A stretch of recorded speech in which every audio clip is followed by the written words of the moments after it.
I don't remember not being a reader and writer. As long as I can remember, my life has been filled with books.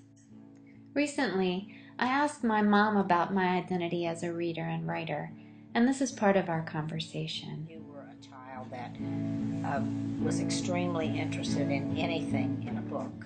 According to my mother, I was inquisitive and attentive. I loved to talk, and I loved to listen. The book started at a very, very young age for you, but your vocabulary started at a very young age. You had 101 words at a year.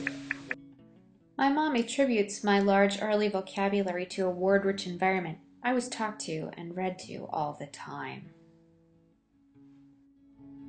I remember we would go to the mall and I would have enough money to buy a book, maybe like a book a week. Oh, yes. But every time we went to the mall, I remember buying a book at the bookstore. You started when you were, I want to say, 15 months old. And that's where you went when we went to the store. Because, you know, they have books. They To the have a book little aisle. book. Yeah. You went to the book aisle and you got a book every single time. They were 98 cents. And that's what you got every time we went to the grocery store. Because that's what I wanted, or That's because what that's you what I was wanted. allowed to get? No, that's what you wanted. What do you want? I want a book. Before I could actually read, I had memorized many of my books, and I would recite them to anyone who would listen. By the time you were 3, you could pick up a book and look at the picture and actually look like you were reading it. Mother Goose was one of my favorites. Apparently, in my earliest speaking sentences, I often talked in nursery rhymes. Nursery rhymes then became part of your vocabulary, and you used the nursery rhymes to express yourself, and you used your books that I had read to you to express yourself. As I was learning to read, I was also learning to write. Writing your name, all that was started when you were like 3. I think I have a picture that you wrote your name out when you were 3 years old, so you were already associating letters with words at that age. Going to school changed everything, opening new doors and bringing new words. Then I don't really remember much about your actual reading. It's just suddenly you were reading. You went to school and that was it. I remember spending a lot of time by myself reading.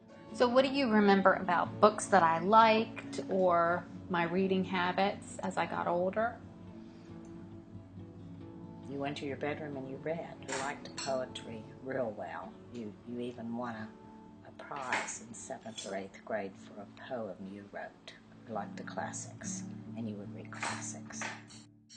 My grandmother, a former school teacher, was an enormous influence on me. She was the one who supplied all those classics my mother remembers me reading. But I started you guys in the library when Yeah, you I were maybe remember. 8 years old. Yeah, 7 years old, because we didn't have TV. By the time I was in high school, I had come into my own as a reader. Probably by 14, you were getting books that you just didn't ask me. Yeah. You went to the library, you got the books that you wanted to get, and you read them. I always identified with the characters in books, and I became a part of everything that I read. You became part of the book. Does that make sense? Not only did I become a part of what I read, but what I read became a part of me. You would take your books and pull them into your everyday life. That idea of pulling books into my everyday life applies even now.